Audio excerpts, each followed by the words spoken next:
Bien, claramente vamos a hablar de un libro, pero vamos a hablar de un libro que cruza la literatura y que cruza el cine, que tengo acá en mis manos para que vayan viendo, que se llama Beatriz Guido, espía privilegiada, un mundo propio en la literatura y en el cine, de la colección Cosmos de Eudeva. Y vamos a poder hablar de este libro porque ya están conectados, acá los veo, a sus dos autores, a José Miguel Onaindia y a Diego Sabanés. José Miguel, Diego, buenas tardes. Javier Lucy acá desde el piso de Cinefilia. Buenas tardes, Javier y Diego, ¿cómo están? Gracias por el llamado. Y bueno, un placer hablar, compartir charlas sobre este libro con ustedes. A ver, estamos conectados así porque si no, no estoy mal entendido, Diego está desde Madrid, José estás desde Montevideo, ¿verdad? Exactamente, estamos en tres ciudades diferentes. Perfecto, esto es lo que consigue, para lo que sirve, lo que aprendimos durante la pandemia, esto de las conexiones. Después nos gusta el cara a cara, claramente, pero esta era una posibilidad que queríamos tener de poder conversar un poco sobre el mundo de Beatriz Guido que ustedes vuelven a recuperar y a traer. Y lo primero es para cada uno de ustedes, el primer recuerdo sobre Beatriz Guido, cuando la conocieron, cuando la leyeron, ¿cuándo se da ese primer recuerdo? No, bueno, en mi caso la leí, el primer recuerdo que tengo es un libro que no entendía muy bien su título, que estaba en la mesa de luz de mi madre, llamaba El incendio de las vísperas, y con mi hermana éramos muy chicos, teníamos menos de 10 años, no entendíamos bien qué era esto del incendio de las vísperas, nos parecía mezclado. Así que desde mi infancia, el nombre de Beatriz Guido, las polémicas después sobre ese libro, y bueno, muchos años después tuve contacto con ella, pero muy poco, muy esporádico. El libro no fue escrito, en mi caso, después Diego explicará lo suyo, pero en mi caso no fue escrito desde lo testimonial o desde una relación particular. Conocí a Beatriz Guido, como la mayoría de la gente de mi generación, como una figura pública, y tuve posibilidad de estar en contacto con ella algunas veces, pero siempre, bueno, como público, no a través de una relación personal desarrollada en el tiempo. Bien. ¿Y Diego?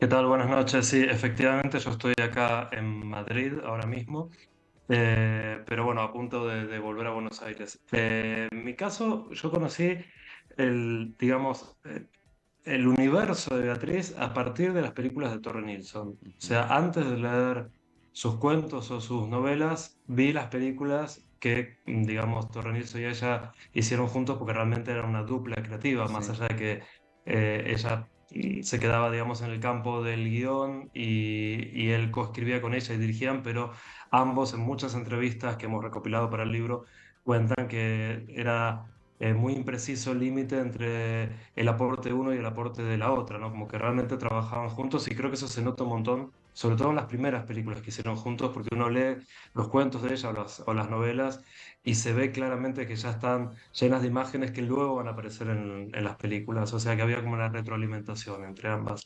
Y después ya descubrí su literatura, digamos, bastante más tarde, te diría.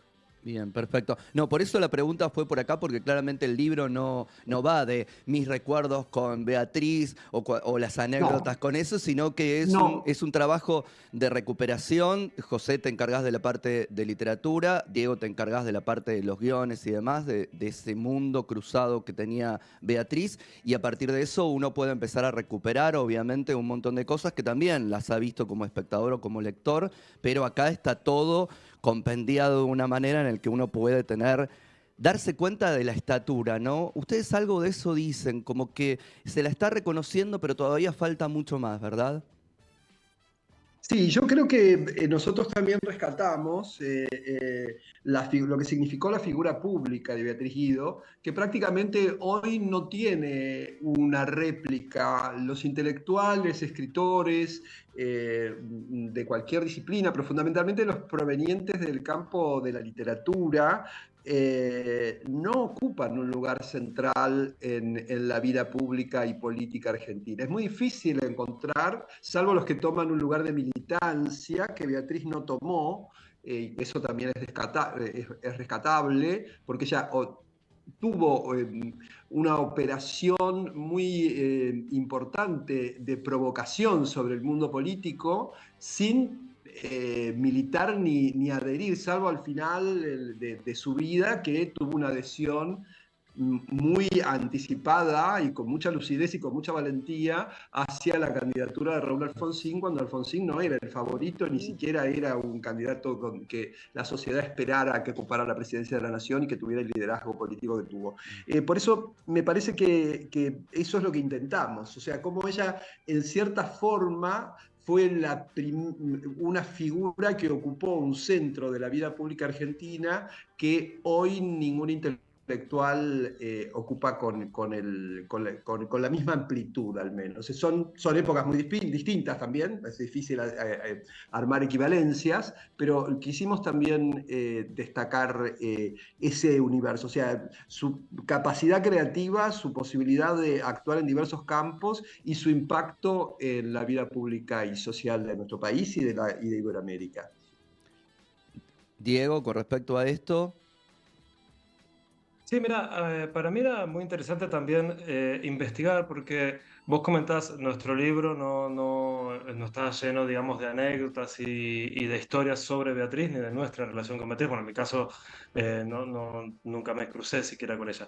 Pero antes ya se habían publicado 2 biografías muy completas, digamos, sobre ella y su vida, digamos, pero a nosotros nos interesaba más explorar el legado de alguna manera, o sea, lo que había significado en su época, como dice muy bien José Miguel, y también explorar y rescatar un poco su propio pensamiento, porque a mí me parece particularmente asombroso que una mujer que fue guionista de 25 películas que se llegaron a filmar, entre las de Torre Nilsson y otras de otros directores, y que dejó también otros guiones escritos que no llegaron a rodarse, no tuviese, digamos, o no hubiese un rescate de su obra por lo que significó como aporte al cine argentino, porque además ella acompañaba a Torre Nilsson en los festivales más importantes que había en Europa en los años fines de los 50, principios de los 60. Muchas veces iba ella antes con las películas. Entonces, es muy curioso que en buena medida todo el cine argentino, vamos a decir, que en las últimas décadas se ha mostrado tanto internacionalmente, ellos fueron los primeros que abrieron esa puerta y sin embargo esto mucha gente no lo recuerda o no lo sabe. Entonces un poco también el libro intentaba rescatar un poco su trabajo, no solamente su figura, porque también es cierto que ella se volvió con el paso de los años una figura muy mediática, muy popular y también un poco un personaje en sí mismo. Entonces a veces tengo yo la sensación al menos de que a partir de fines de los 60 y demás el personaje público así simpático o por momentos, incluso por ciertas declaraciones o ciertas conductas un poco estrafalario, vamos a decir, con mucho sentido del humor y Sí. demás, un poco eclipsó a la escritora y a la guionista. Entonces un poco nos interesaba a nosotros volver a rescatar esa obra y estudiar un poco también cómo había sido su escritura de guiones, que esto es algo que gracias a que los guiones se conservan en el Museo del Cine, algunos de ellos pudimos hacer y pudimos incorporar también a nuestro libro.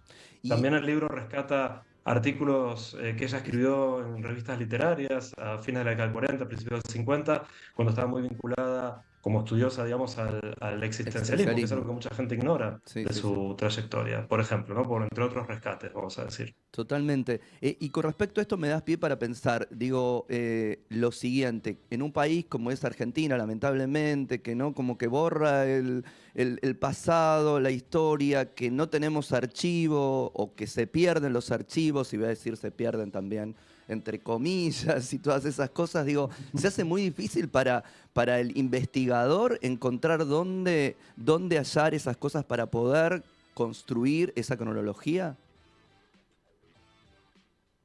Sí, bueno, En nosotros parte sí, tuvimos una gran perdón. facilidad por la sobrina de Beatriz, Adriana Martínez Vivot, que es la custodia de sus derechos de autor. Ella nos facilitó mucho material, pero digamos, hay, como ya dijo Diego, en el Museo del Cine, digamos, pero fue un trabajo bastante muy dificultoso, ¿no? Tuvimos que ir a los diarios, hubo que hacer un rastreo. No, Beatriz hace muchos años que no esté editada. Eso. Ahora, por suerte, con motivo del centenario, se han reeditado un volumen de cuentos que acaba de publicar el Fondo de Cultura Económica, con un prólogo de Valeria Castelló-Joubert, que es una de las académicas que la estudia, una de las pocas académicas que le dedica estudios a la literatura de Beatriz. Y bueno, y El incendio de las vísperas por Random House, y ahora la editorial Eudeva va a lanzar Fin de fiesta, pero es muy difícil conseguir los libros de Beatriz. O sea, yo tenía en mi biblioteca algunos, pero Diego en España, yo entre Buenos Aires, gracias a Ignacio Estrada, que es un gran amigo y un gran hurgador de libros antiguos, me conseguía, pero tuvimos que rearmar esos 18 libros publicados, algunos los volúmenes de cuentos en algunos volúmenes que tuvieron ningún tipo de difusión posterior, o sea, una sola edición. Y no es fácil, o sea, hay que ir a librería de viejos, Mercado Libre, o sea, hay que hacer un trabajo de relevamiento bastante complejo. Bien, y Diego también. Y también, perdón, porque también gracias a las hemerotecas hemos encontrado, por ejemplo, muchas entrevistas. Cuando estábamos un poco recuperando parte de la investigación, también era las reflexiones que Beatriz había hecho a lo largo de su carrera sobre su propio trabajo como guionista y sobre el cine como lenguaje, su trabajo junto a Torre Nilsson y demás. Entonces, ahí la suerte que tuvimos fue, por un lado, que en varias hemerotecas hemos encontrado material muy interesante, y también algunas personas nos han facilitado sus propios recuerdos y algunas ediciones que tenían de ciertos libros o cartas, ¿no? Principalmente Adriana, como ya dijo José Miguel, también Manuel Antín, Oscar Van Leifín, Graciela Borges, gente que tuvo como un trato cercano y que también conservaban ciertas cosas. Pero digamos que fue un trabajo bastante de hormiga, de ir atando cabos. También vamos a decir que la propia Beatriz nunca fue demasiado sistemática en el modo de guardar. Ella anotaba todo el tiempo, escribía en cuadernos, en hojas de hoteles, en el reverso de otras cosas, en los laterales de una entrevista que recortaba del diario. Entonces, hay algo como de collage en el modo en que ella fue archivando su propia memoria, que luego fue también muy difícil de reconstruir, ¿no? Pero bueno, eso era también parte del encanto de la investigación. No, totalmente. Eso es lo interesante para uno como lector también, que puede tener todo armado. Digo, cuando uno lee, encima yo vengo de los dos campos. Yo soy egresado de letras y justo también tengo lo del cine, así que me atravieso por todos lados y además amo a Torre Nilsson y a Beatriz Guido y toda esa dupla maravillosa. Entonces era como algo que a mí era un placer ir leyendo, pero también pensaba en esto de la reconstrucción, tanto del archivo y la memoria como el presente, digo, porque la dificultad que tenemos, en este caso, vos, José, José Miguel lo venías diciendo, la dificultad como lectores de encontrar las obras. Si no vas a una librería de viejos y demás y tratar de encontrar, digo, ya casi que la biblioteca no se usa más, cómo leer hoy a Beatriz. Y después, Diego, ¿dónde ver las películas de Torre Nilsson? Digo, se nos hace todo tan complicado muchas veces.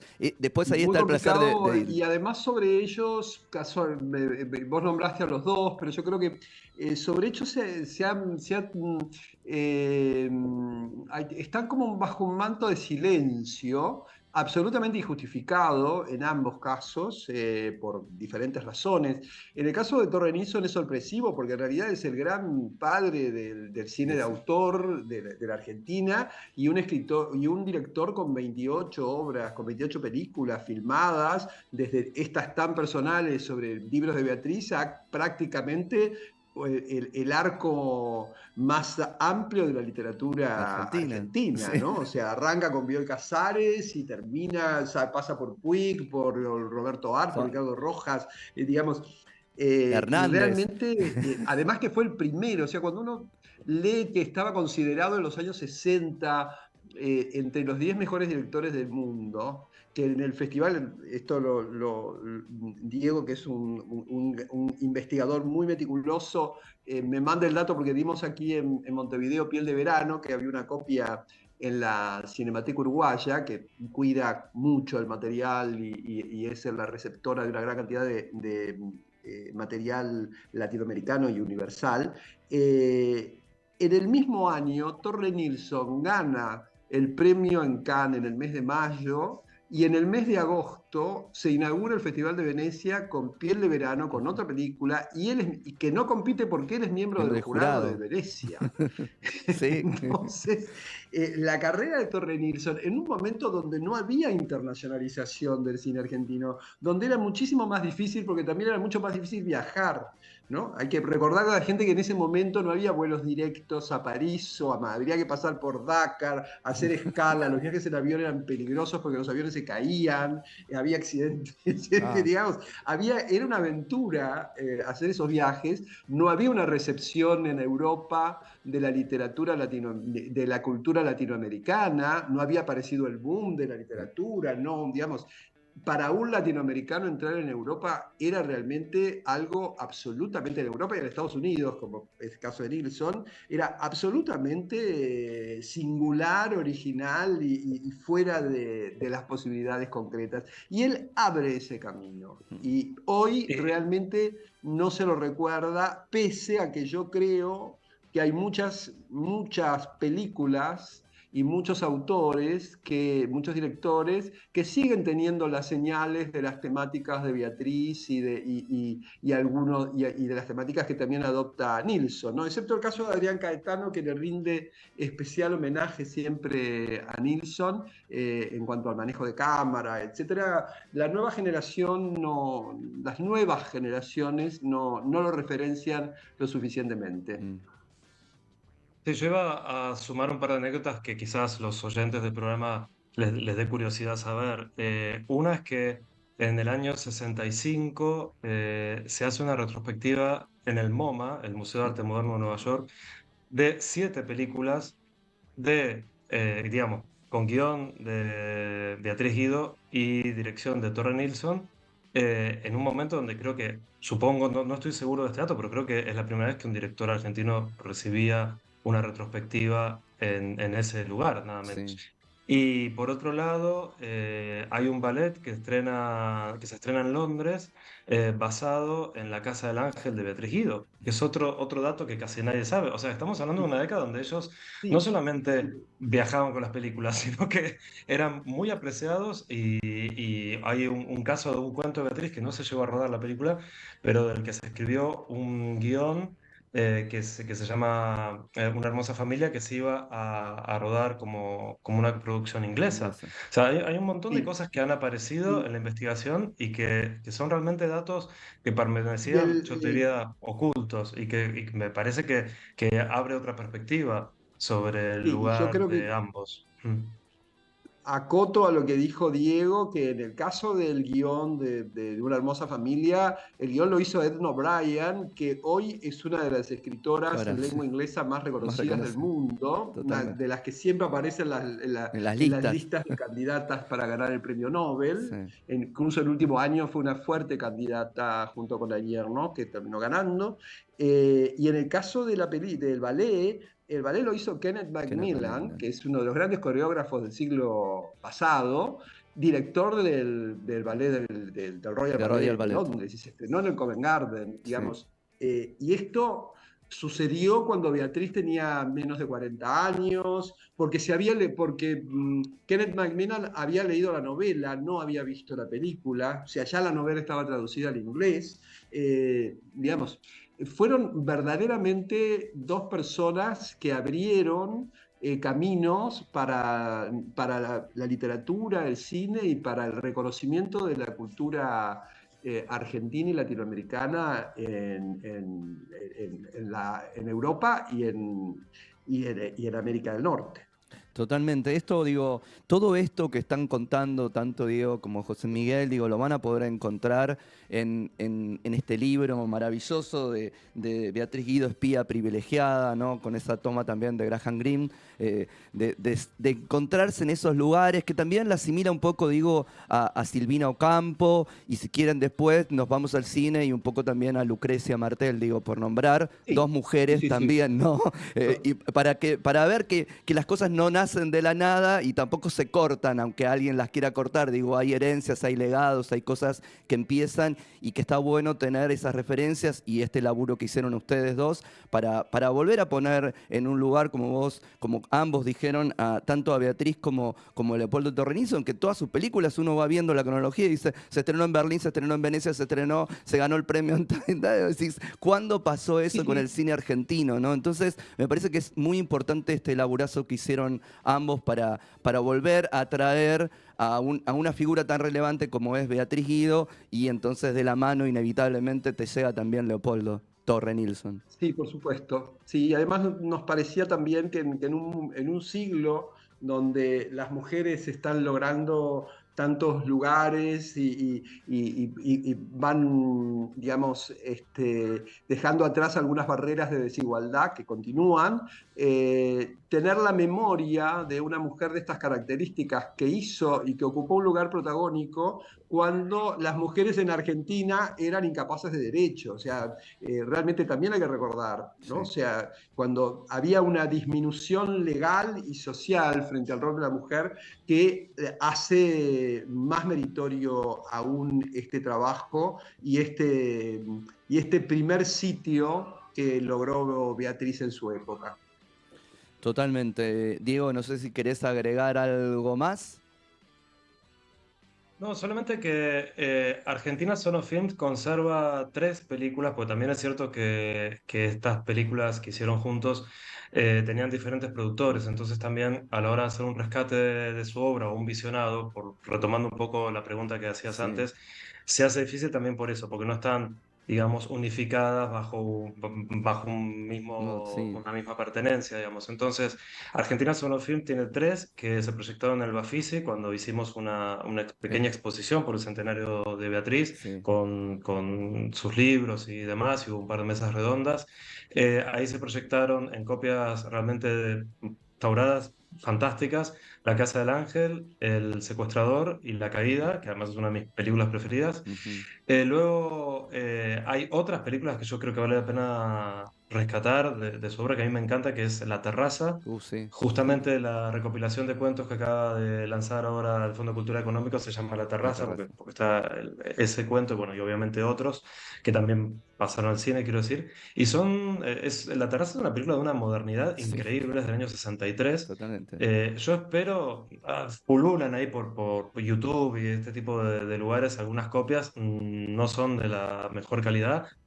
Ojalá que se haga, porque dentro de un par de años va a llegar el centenario de Torre Nilsson, Mm, ojalá que se activen los mecanismos sí, necesarios, digamos, para que se pueda restaurar su obra y hacer una retrospectiva completa que, como decías vos, también por arrastre sería una retrospectiva de de Beatriz, Beatriz. porque realmente iluminan mucho el cine argentino en una época y permiten hacer como un trazado hacia las generaciones que la siguieron y me parece que ese rescate al público que no las conoce le puede sorprender, porque son películas muy ágiles, Sí. muy atractivas, visualmente muy potentes, temáticamente muy transgresoras. Entonces creo que en ese sentido merecen absolutamente una revisión. Totalmente, totalmente. Un cine muy moderno el que hacían la dupla, tanto Muy, Torrenilso como Beatriz Guido. Nos sumamos desde acá, que ojalá sí se consiga recuperar las copias, hacer unas buenas copias también de eso para que los que no entraron a ese mundo entren, porque se van a llevar una más que grata sorpresa. Así que sí. ojalá eso sea posible Esperemos que sí y que también se vuelva a la literatura. Yo también. realmente celebro que Eudeva publique Fin de Fiesta, porque creo que Fin de Fiesta merece un lugar en la literatura latinoamericana como revista, como novela histórica, que realmente no se les ha dado. Se lo concedió Ricardo Piglia cuando hizo una colección de clásicos argentinos e Sí, incluyó Fin de Fiesta entre esos clásicos, pero espero que hoy la crítica y el público pueda acceder. Es una novela que realmente se lee en clave absolutamente contemporánea y trata uno de los temas más relevantes para Latinoamérica, que es el problema de los los caudillos, el caudillos. problema de la corrupción política, el problema de las grietas, ¿no? O sea, Beatriz fue muy moderna en anticipar muchos problemas, en reflejar los problemas sociales que hoy siguen, digamos, preocupando a la sociedad argentina y a las sociedades latinoamericanas también. Totalmente, totalmente de acuerdo con ese Braceras ahí, Avellaneda y demás en fin de fiesta.